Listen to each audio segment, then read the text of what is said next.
Power star Pawan Kalyan గారి single అంటే one man show చేశాడని చెప్పచ్చు. ప్రాజెక్ట్ స్టార్ట్ అయిన దగ్గర నుంచి హైప్ తగ్గట్టుగా సుజిత్ స్క్రీన్ ప్లే అవసరం అని చెప్పచ్చు.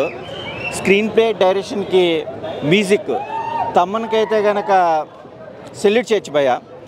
బీజిఎం అంటే బ్యాక్గ్రౌండ్ మ్యూజిక్తో పాటు సాంగ్స్ కూడా ఫ్యామిలీ ఎమోషన్స్ తగ్గట్టు కూడా ఒక మంచి ఫీల్ అనేది క్రియేట్ చేశాడు. ఈ సినిమా చూడకపోతే కనుక వాళ్ళ జిందగీ వేస్ట్. పాయింట్ ఏంటంటే స్టోరీ ప్రకారం ఓ మై గాడ్ అని రూమర్ వచ్చింది టైటిల్, తర్వాత ఒరిజినల్ గ్యాంగ్స్టార్ అని వచ్చింది. ఇప్పుడు పార్ట్ 1లో వచ్చేసి ఓజస్ గంభీర క్యారెక్టర్లో peak one man show. Pawan Kalyan garu కెరీర్లోనే ఇదొక బెస్ట్ మెమరబుల్ మూవీ అనుకోవచ్చు. పార్ట్ 2లో ఒరిజినల్ గ్యాంగ్స్టార్ అని చెప్పేసి రివీల్ చేసేసారు స్టోరీ తగ్గట్టుగా. ఒక జింక 90 వేగంతో పరిగెడితే ఒక పులి 60 వేగంతో పరిగెడుతుంది. కానీ జింక పులికి భయపడుతుంది. ఎందుకు? దొరికితే చంపేస్తుంది, మన జీవితం అయిపోద్ది కదా అని.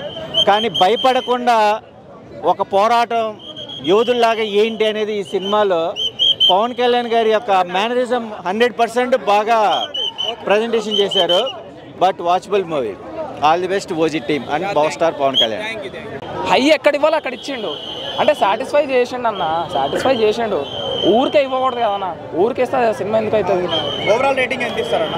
ఓవరాల్గా నేను ఫ్యాన్ అవుట్ ఆఫ్ ఎంత ఇస్తారు? 10కా? ఒక ఫ్యాన్గా కాకుండా ఒక ఆడియన్గా ఎంత ఇస్తారు? నేను సినిమా లవర్గా చెప్తున్నాను.